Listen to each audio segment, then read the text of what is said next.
నమస్తే, welcome to ఉన్నది ఉన్నట్టు. 4 రోజులు గడిచాయి. నాన్ స్టాప్ గా రెస్క్యూ ఆపరేషన్ కొనసాగుతోంది. అయినా ఎస్ఎల్బీసీ సొరంగంలో చిక్కుకుపోయిన 8 మంది కార్మికుల ఆచూకీ మాత్రం తెలియరాలేదు. డే ఆన్ నైట్ రెస్క్యూ సిబ్బంది శ్రమిస్తున్న స్పాట్ కి ఎందుకు చేరుకోలేకపోతున్నారు? 40 మీటర్ల దూరంలోనే ఎందుకు ఆగిపోయారు? వాళ్లకు ఎదురవుతున్న ఆటంకాలేంటి?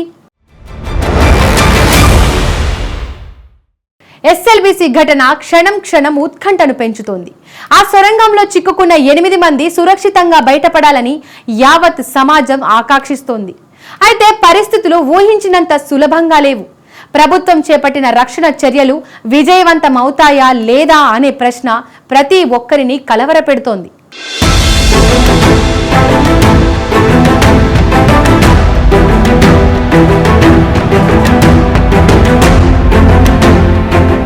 రోజులు గడుస్తున్నాయి. రెస్క్యూ ఆపరేషన్ సుదీర్ఘంగా కొనసాగుతోంది.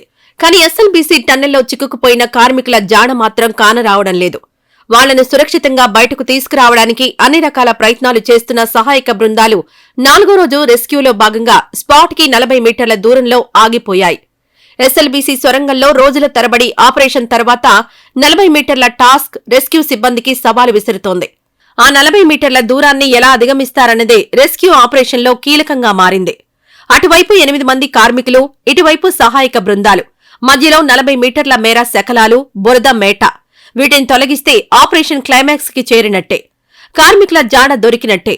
అయితే ఈ కఠినమైన పరిస్థితిని అధిగమించడం ఎలా అన్నది బిగ్ టాస్క్ గా కనిపిస్తోంది.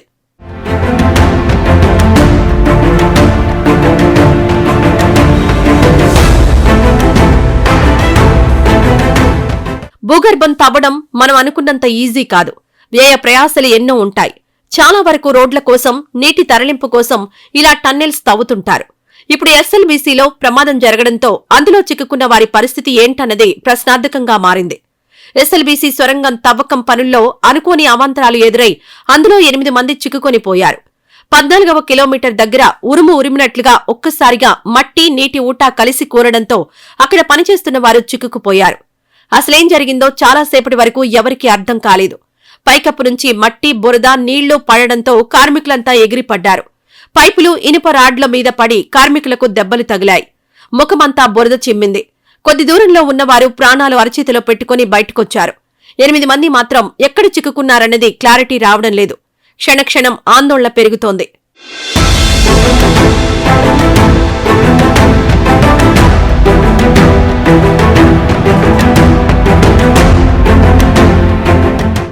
మీటర్ల దూరం దాటి వెళ్లేందుకు సిబ్బందికి 3 ఆటంకాలు ఎదురవుతున్నాయి. మొదటిది టన్నెల్ బోరింగ్ మిషన్ శకలాలు. ఇవి మీటర్ల మేర పడిపోయాయి. భారీగా బరువుండడంతో వాటిని బయటకు తీయడం కష్టమవుతోంది. ఇక రెండోది బురద మేట. నీటి ఊటతో బురద అంతకంతకు పెరుగుతోంది. దానంతా బయటకు తీయడం కూడా ఇబ్బందికరంగానే మారింది. ఇక మూడోది కన్వేయర్ బెల్ట్. 12 కిలోమీటర్ల తర్వాత సిబ్బంది కాలి నడకన స్పాట్కి వెళ్లేది కన్వేయర్ బెల్ట్ పైనే. ఇది ప్రస్తుతం ప్రమాదకరంగా మారింది. అయితే కళ్ల ముందు జరిగిన ఘటన తలుచుకుంటూ ఇప్పటికీ భయంతో వణికిపోతున్నారు కార్మికులు.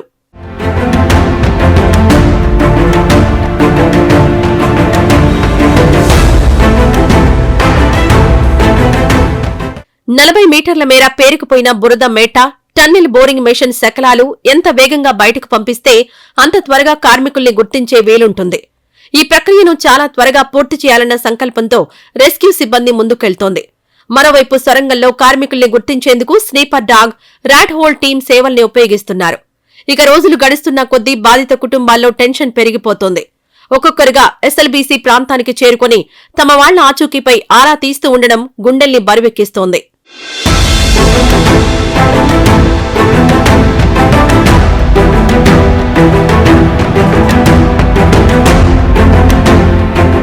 టన్నెల్ బోరింగ్ మిషన్ నడిస్తేనే కన్వేయర్ బెల్ట్ కూడా నడుస్తుంది.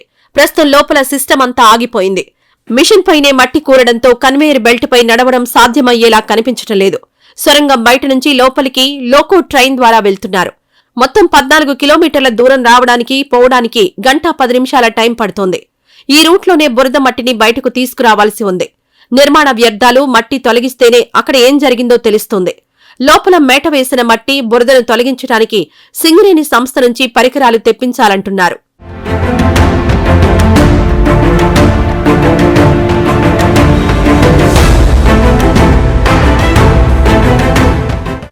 తొలిచే టన్నెల్ బోరింగ్ మెషిన్ దాన్ని తిప్పే కన్సోల్ కు మధ్య 18 మీటర్ల దూరం ఉంటుంది. మధ్యలో దిగువ భాగంలో 15 అడుగుల లోతు ఉంటుంది. దానిలో నిపుణులు, కార్మికులు పనిచేస్తుంటారు. సిమెంట్ సెగ్మెంట్లను ఏర్పాటు చేస్తూ ముందుకు వెళ్తుంటారు. ఈ క్రమంలోనే పైకప్పు నుంచి ఒక్కసారిగా భారీగా నీళ్లు, బురద, మట్టి కుప్పగా పడ్డాయి. వాటి ఒత్తిడి ఎఫెక్ట్ ఎంతగా ఉందంటే 9 టన్నుల బరువును మోయగలిగిన సిమెంట్ సెగ్మెంట్లు కూడా ముక్కలయ్యాయి. భూమిని తొలిచే బోరింగ్ మిషన్ను లింక్ చేస్తూ వెనుక భాగంలో ఉన్న ఆపరేటర్, ఎక్విప్మెంట్ విడిభాగాలన్నీ భూమిలోకి కుంగిపోయాయి.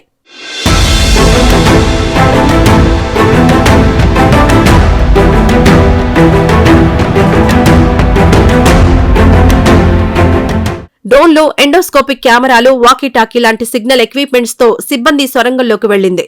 దాదాపు 200 మీటర్ల మేర బురద కూరుకుపోయింది. అలాగే నీళ్లు నిలిచి ఉండడంతో రెస్క్యూ సిబ్బంది ముందుకెళ్లలేని పరిస్థితి. సొరంగంలో టన్నెల్ బోరింగ్ మిషన్ విరిగిన భాగాలు, బురదను బయటకు పంపేందుకు సహాయక సిబ్బంది విశ్వ ప్రయత్నాలు చేస్తోంది.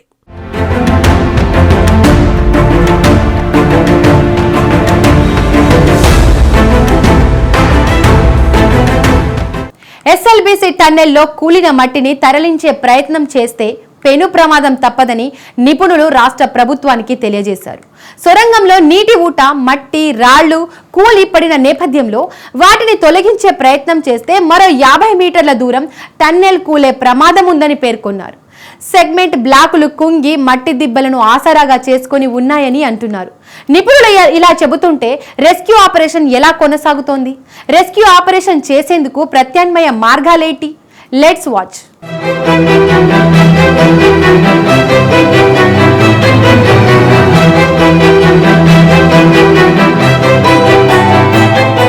ఈ ఎస్ఎల్బీసీ సొరంగం పనుల్లో 450 మంది పనిచేస్తున్నారు. వీరిలో 150 మంది మాత్రమే స్థానికులు కాగా మిగిలిన వారంతా జార్ఖండ్, యూపీ, కాశ్మీర్, పంజాబ్ రాష్ట్రాల వారున్నారు. మొత్తం 3 షిఫ్టుల్లో పనులు జరుగుతుండగా ఒక్కో షిఫ్ట్లో 150 మంది సొరంగంలోకి వెళ్లి వివిధ ప్రాంతాల్లో వర్క్ చేస్తున్నారు. బోరింగ్ మెషిన్ వద్ద రోజు 40 మంది ఉండి పనులు చూసుకుంటున్నారు. మెషిన్ తవ్వినా కొద్దీ 15 మంది సెగ్మెంట్లు అమర్చేందుకు 15 అడుగుల దిగువలో ఉంటారు. శ్రీశైలం జలాశయం వైపు నుంచి సరిగ్గా 13.9 కిలోమీటర్ల వద్ద ప్రస్తుతం టన్నెల్ బోరింగ్ యంత్రం భూగర్భాన్ని తొలుస్తోంది. ఈ యంత్రం 10 మీటర్ల డయాతో ప్రస్తుతం రోజుకు 4.5 మీటర్ల దూరం తొలిచి మట్టి, రాళ్లను కన్వేయర్ బెల్ట్ ద్వారా బయటకు పంపుతోంది. ఇక్కడే ఒక్కసారిగా పైకప్పు కూలి నీటి ఊటలన్నీ పడిపోయాయి.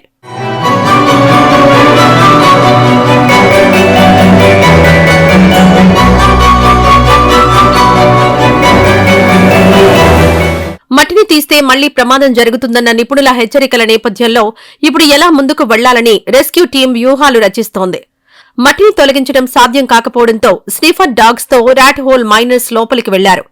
మెగా ఇంజనీరింగ్ కంపెనీకి చెందిన 22 మంది సిబ్బంది, ఎన్డీఆర్ఎఫ్, ఎస్డీఆర్ఎఫ్ కు చెందిన 52 మంది లోపలికి వెళ్లారు. ప్రత్యేకించి ర్యాట్ హోల్ మైనర్స్ టన్నెల్లో కూలిన మట్టి దిబ్బల ప్రాంతానికి చేరుకున్నారు. అక్కడ సెగ్మెంట్ బ్లాకుల్లో ఏర్పడిన పగుళ్లను గుర్తించారు. దీంతో అది కూడా కూలే ప్రమాదం ఉందని హెచ్చరించారు. వెనక్కి వెళ్లాలంటూ తమను అనుసరించిన ఎన్డీఆర్ఎఫ్, ఎస్డీఆర్ఎఫ్ సిబ్బందికి హెచ్చరించారు.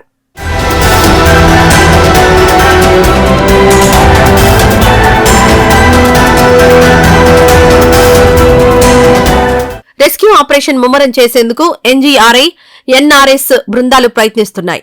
ఈ బృందాల సభ్యులు లోపలికి వెళ్లి అక్కడ మట్టి నమూనాల ద్వారా సున్నిత ప్రదేశాలను నిర్దేశించడం, సాయిల్, ఖనిజాల పరిస్థితిని అంచనా వేయడం, రిమోట్ సెన్సింగ్ ద్వారా లోపల చిక్కుకున్న వారి జాడను కనుక్కోవడం వంటివి చేయనున్నారు. ఎన్హెచ్ఐడిసిఎల్ నుంచి నిపుణుల సలహాను తీసుకుంటున్నారు. ప్రస్తుతం జాతీయ, రాష్ట్ర విపత్తు నిర్వహణ బృందాలు, ఆర్మీ, నేవీ, సింగరేణి కలిపి 584 మంది సహాయక చర్యల్లో పాల్గొంటున్నారు.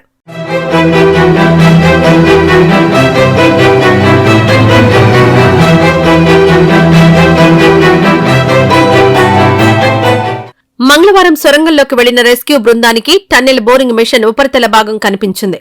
బండరాళ్లు, కాంక్రీట్ పడడంతో ఈ భాగం పూర్తిగా ధ్వంసమై కనిపించగా మిగిలిన భాగం మట్టి, కంకర, శిథిలాల్లో కూరుకుపోయింది. శిథిలాలను తొలగించి పరిశీలించిన తర్వాతే టీబీఎం మళ్లీ పనిచేయగలుగుతుందో లేదో తేలనుంది. సొరంగం పైకప్పునకు రక్షణగా ఉన్న కాంక్రీట్ సెగ్మెంట్లు కూడా కొంతవరకు కూలిపోయి మరికొన్ని వంగిపోయి కనిపిస్తున్నాయి. కింద నుంచి శిథిలాలను తొలగించే క్రమంలో కాంక్రీట్ సెగ్మెంట్లు, శిథిలాలు ఊడిపోయి రెస్క్యూ టీంకు కూడా ప్రమాదకర పరిస్థితులు ఎదురయ్యే అవకాశం ఉందని అంటున్నారు. టీబీఎం మిషన్ పై పడిన బట్టి బురదను తొలగించేందుకు మెష్ ఫ్రేమ్ ను ఏర్పాటు చేసి దాని ద్వారా బురద నుంచి నీటిని వేరు చేసి డీవాటరింగ్ ప్రక్రియను వేగవంతం చేసేందుకు వీలుంటుందని చెబుతున్నారు.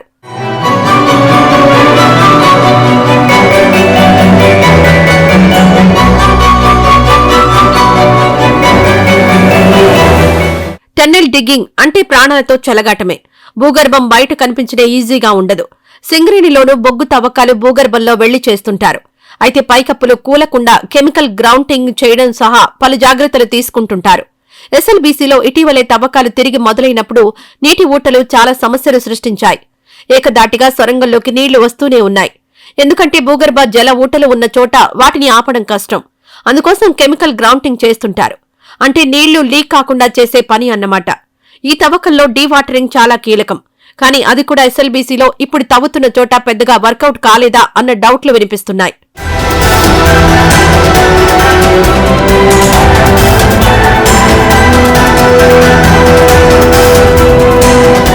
ప్రస్తుతం నిమిషానికి సుమారు 5,000 లీటర్ల వరకు నీరు సీపేజీ రూపంలో వస్తోంది. ఈ నీటిని బయటకు తోడేందుకు 5 మోటార్లతో డీవాటరింగ్ చేపడుతున్నారు. మొత్తం నీటిని డీవాటరింగ్ చేసేలా చర్యలు తీసుకుంటున్నారు. సొరంగం కూలిన ప్రాంతంలో కొన్ని రోజుల కింద నిర్మాణ సంస్థ పియు గ్రౌండింగ్ చేసింది. జీఎస్ఐ నుంచి జియాలజిస్ట్ వచ్చి పరిశీలించి పనులు కొనసాగించవచ్చని చెప్పాకే టన్నెల్ పనులు పునఃప్రారంభించారు. అయితే సొరంగం కూలిన ప్రాంతంలో మొత్తం పియు గ్రౌండింగ్ కోసం వినియోగించిన రసాయన అవశేషాలు పెద్ద మొత్తంలో పేరుకుపోయి కనిపించాయి. దీంతో గ్రౌండింగ్ విఫలం కావడంతోనే సొరంగం కూలిందనే అనుమానాలు బలపడుతున్నాయి. ఇన్ని రోజులైనా తమ వారి జాడ తెలియకపోవడంతో ఏ క్షణంలో ఎలాంటి సమాచారం వినాల్సి వస్తుందోనని వారి కుటుంబ సభ్యులు తీవ్ర ఆందోళనకు గురవుతున్నారు.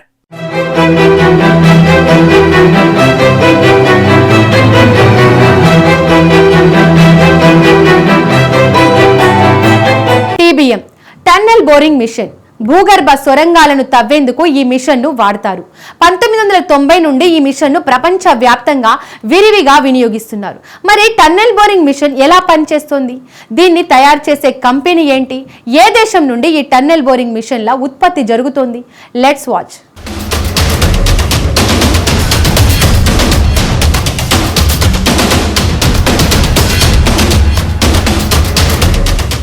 ప్రమాదం జరిగిన ఎస్ఎల్బీసీ ప్రాజెక్టులో సొరంగాన్ని తవ్వుతున్న యంత్రం గురించి ఇప్పుడు ఆసక్తి నెలకొంది. ఆ యంత్రం ఈ ప్రమాదంలో దెబ్బతినడం చర్చకు ప్రధాన కారణం. మిగిలిన అన్ని పద్ధతుల కంటే టన్నెల్ బోరింగ్ మిషన్ ద్వారా శబ్దాలు తక్కువ వస్తాయి.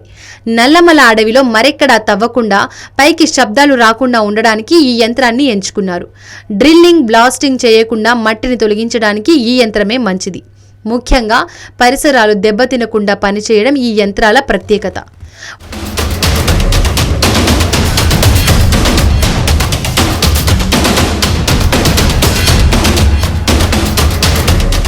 ఒక రకంగా ఇది భూమి లోపల చెక్కుకుంటూ కలుగు చేసుకుంటూ ముందుకు వెళ్ళిపోతుంది.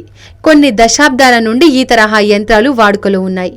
ఇందులో మిషన్ ముందు వైపు తిరిగే చక్రం ఒకటి ఉంటుంది. దాన్నే కటర్ హెడ్ అంటారు. తర్వాత మేరింగ్ ఉంటుంది. అలాగే వచ్చిన వ్యర్థాలను పట్టే వ్యవస్థ ఉంటుంది. మట్టి, రాయి ఎంత గట్టిగా ఉంది, నీరు ఊరే శాతం, ఇలా అనేక అంశాలపై ఆధారపడి ఈ యంత్రాల్లో రకాలు మారతాయి. Concrete lining, main beam, gripper, single shield, double shield, earth prepare balance, open face, soft ground, ఇలా చాలా రకాల యంత్రాలు ఉంటాయి.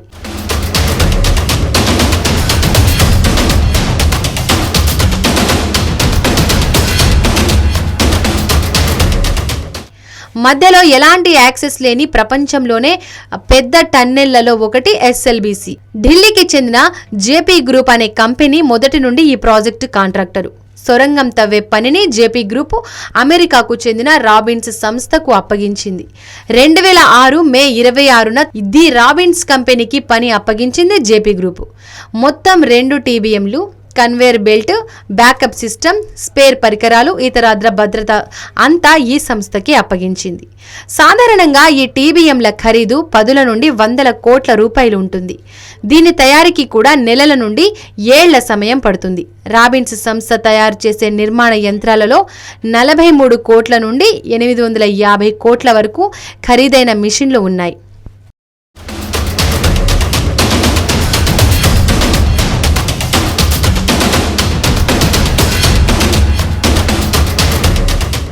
పన్నులు, రవాణా ఖర్చులు వీటికి అదనం. ఈ ధర ప్రతి యంత్రానికి మారిపోతుంది. ఈ టన్నెల్ నెలకు సుమారు 400 మీటర్లు పొడవు, తవ్వితే అందుకు 14 కోట్ల రూపాయలు ఖర్చు అవుతుందని, చెల్లించడానికి తాము సిద్ధంగా ఉన్నామని తెలంగాణ ఉప ముఖ్యమంత్రి భట్టి విక్రమార్క గతంలో వ్యాఖ్యానించారు. దాన్ని బట్టి ఈ యంత్రాల ఖర్చు ఎంతో అర్థం చేసుకోవచ్చు. కఠినమైన నేల ఉండి పని మాత్రం వేగంగా వెళ్ళాలి అనుకుంటున్నప్పుడు ఈ తరహా యంత్రాలు అవసరమవుతాయి. 1972లో రాబిన్స్ కంపెనీ ప్రపంచంలో మొదటి డబుల్ షీల్డ్ టీబీఎం తయారు చేసింది. అప్పటి నుండి రాబిన్స్ యంత్రాలు ఎంతో ప్రపంచ రికార్డులను అధిగమించాయి. టీబీఎంకి ముందు వైపు తిరిగే కటర్ హెడ్ ఉంటుంది. దాని తర్వాత టెలిస్కోపిక్, గ్రిప్పర్, టేల్ అని 3 షీల్డ్లు ఉంటాయి.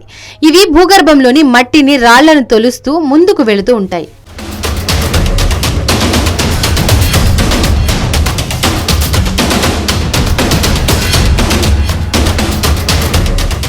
తెలంగాణ భౌగోళికంగా ఎగువ ప్రాంతంలో ఉండడంతో కృష్ణా నుండి సొరంగం తవ్వి గ్రావిటీ ద్వారా ఉమ్మడి నల్గొండ జిల్లాకు తాగు, సాగునీరు అందించేందుకు ఎస్ఎల్బీసీ తెరపైకి వచ్చింది. నాగర్ కర్నూలు జిల్లాలోని అమ్రాబాద్ మండలం దోమలపెంట వద్ద పనులు చేపట్టి అచ్చంపేట మండలం మన్నెవారిపల్లి వద్ద టన్నెల్ పనులు పూర్తి చేయాల్సి ఉంది. మరో సొరంగం టన్నెల్ 2 7 కిలోమీటర్ల నిర్మాణం పూర్తయింది. ఇది నల్గొండ జిల్లా చందంపేట మండలం తేల్దేవరపల్లి నుండి నేరేడుగొమ్మ వరకు ఉంది. ఈ 2 టన్నెళ్లలో ఈ టీబీఎం మిషన్తోనే పనులు జరుగుతున్నాయి.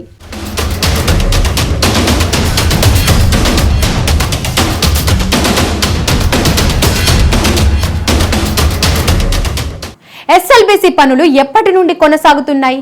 ఇన్నాళ్లు ఎలాంటి ప్రమాదం జరగని ఎస్ఎల్బీసీ ప్రాజెక్టుల్లో ఇప్పుడే ఎందుకు ప్రమాదం జరిగింది? తెలుగు రాష్ట్రాల్లో గతంలో ఇలాంటి టన్నెల్ ప్రమాదాలు జరిగాయా? అప్పుడు ప్రభుత్వాలు ఎలాంటి చర్యలు చేపట్టాయి? Let's watch.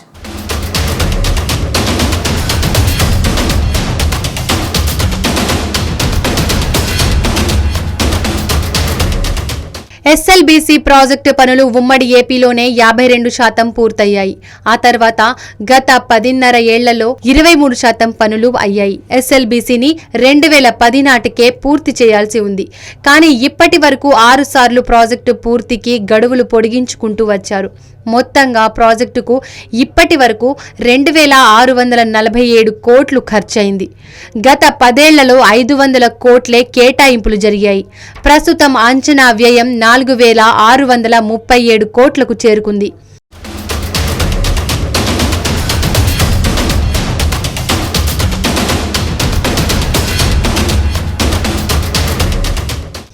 తాజాగా కాంగ్రెస్ ప్రభుత్వం ఈ ప్రాజెక్టును పూర్తి చేసేందుకు ప్రాధాన్యత ఇవ్వడంతో పనులు ఇటీవలే మొదలయ్యాయి. ఇంతలోనే ఊహించని ప్రమాదం జరిగింది. ప్రస్తుతం నెలకు 300 మీటర్ల చొప్పున టన్నెల్ తవ్వాలనేది నిర్మాణ సంస్థ ప్రణాళిక. దానికి తగ్గట్టుగా 2.5 ఏళ్లలో ప్రాజెక్టు పూర్తవుతుందని లెక్కలు వేశారు. తాజాగా పెట్టుకున్న గడువు ప్రకారం 2027 సెప్టెంబర్ 20వ తేదీ వరకు పూర్తి చేయాలనుకున్నారు. కానీ ఈ ప్రమాదంలో ఏం జరగబోతుందన్నది కీలకంగా మారింది.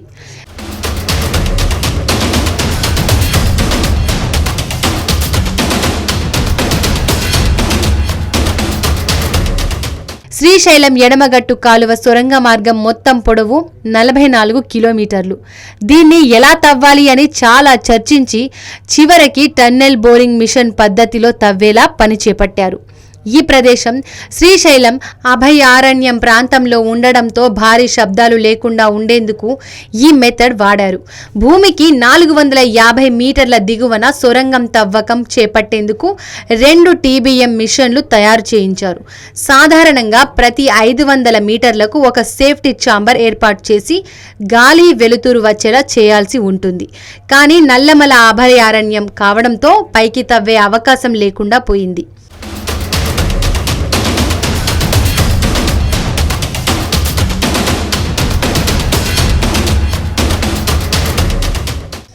ఒక టీబీఎం శ్రీశైలం నుండి నీటిని తీసుకువెళ్లే పైపు తవ్వకం మొదలు పెట్టగా, రెండోది నీరు బయటకు వచ్చే ప్రాంతం వైపు నుండి చేపట్టారు. మొదటి వైపు 13.9 కిలోమీటర్లు తవ్వగా ఇంకోవైపు 20.4 కిలోమీటర్లు తవ్వారు. మధ్యలో 9.6 కిలోమీటర్లు పెండింగ్లో ఉంది. అవుట్లెట్ వైపు నుండి పనిచేస్తున్న టీబీఎంలో బేరింగ్ దెబ్బతినడంతో దాన్ని అమెరికాలో మళ్లీ తయారు చేయించారు. అక్కడి నుండి షిఫ్ట్ చేశారు. దాన్ని అమర్చి పని చేయాలంటే మరో 2 నెలల టైం పడుతుందంటున్నారు. ఇన్లైట్ వైపు నుండి 4 ఏళ్ల తర్వాత తవ్వకం ప్రారంభించిన టీబీఎం ప్రమాదానికి గురైంది. 11.5 కిలోమీటర్ల నుండి ఎయిర్ సప్లై పైప్లైన్ వ్యవస్థ ధ్వంసమైంది. మరోవైపు జిఎస్ఐ, ఎన్జిఆర్ఐ నిపుణులు బురద పరిస్థితిపై అంచనా వేస్తున్నారు. 200 మీటర్ల వరకు 15 అడుగుల ఎత్తులో బురద పేరుకుపోయింది. సొరంగంలో ప్రస్తుతం గంటకు 3600 నుండి 5000 లీటర్ల ఊట వస్తోంది. సొరంగ మార్గంలో 10,000 క్యూబిక్ మీటర్ల బురద ఉన్నట్లు అంచనా. బురదను బయటకు తీయడమే ప్రధాన సవాలు అని నిపుణులు చెబుతున్నారు. ప్రస్తుతం కన్వేయర్ బెల్ట్కు సిబ్బంది మరమ్మతులు చేస్తున్నారు. కన్వేయర్ బెల్ట్తో గంటకు 800 టన్నుల బురద బయటకు తీసే అవకాశం ఉంటుందని చెబుతున్నారు.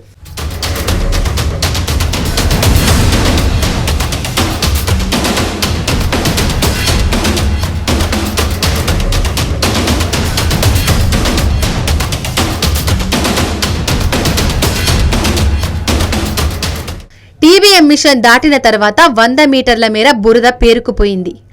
అక్కడి వరకు వెదురు బొంగులు, థర్మోకోల్ షీట్స్తో చేసిన షిప్పింగ్ బోట్లు ఉపయోగించి సహాయక బృందాలు వెళ్లగలుగుతున్నాయి. ఆ తర్వాత దట్టమైన బురద సుమారు 6-7 అడుగుల ఎత్తులో పేరుకుపోయి ఉంది.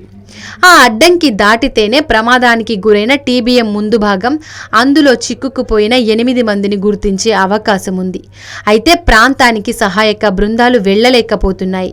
పుషింగ్ కెమెరాలు, డ్రోన్లు, సిగ్నలింగ్ వ్యవస్థ ఎన్ని ఏర్పాట్లు చేసినా ఫలితాలు రావడం లేదు. ప్రమాదం జరిగిన ప్రాంతానికి చేరుకునేందుకు సొరంగంపై నుంచి కానీ పక్క నుండి కానీ వెళ్లే మార్గాలను కూడా అన్వేషిస్తున్నట్లు మంత్రి ఉత్తమ్ కుమార్ రెడ్డి తెలిపారు.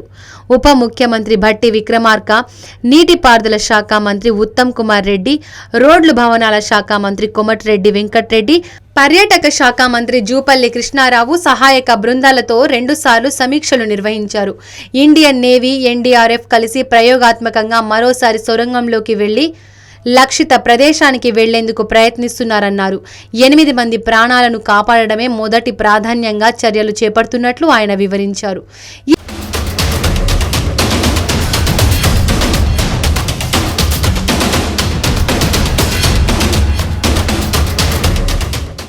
ఈ యాక్సిడెంట్ కాకుండా ఉంటే 2 వైపుల నుండి పని వేగంగా నడిచేది. ప్రస్తుతం ప్రమాదానికి గురైన మిషన్ను డిస్మాంటిల్ చేసి బయటకు తేవాలి. కొత్త మిషన్ను అమెరికాలో తయారు చేయించి ఇక్కడికి తీసుకువచ్చి అమర్చడానికి 2-3 ఏళ్లు పట్టే ఛాన్స్ ఉంటుందన్నారు.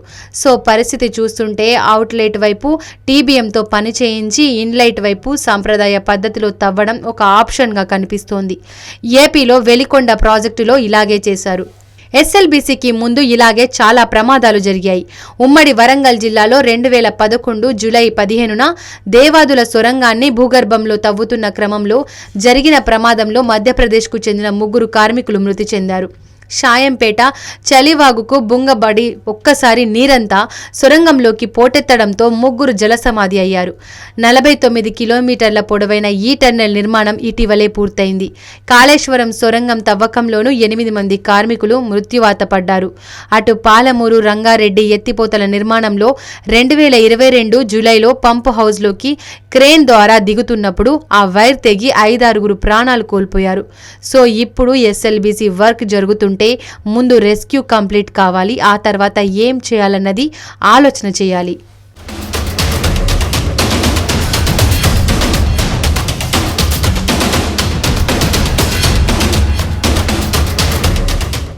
ఇదే వాటి ఉన్నది ఉన్నట్టు, రేపది ఉన్నది ఉన్నట్టులో మళ్ళీ కలుసుకుందాం. అంతవరకు సెలవు, నమస్తే.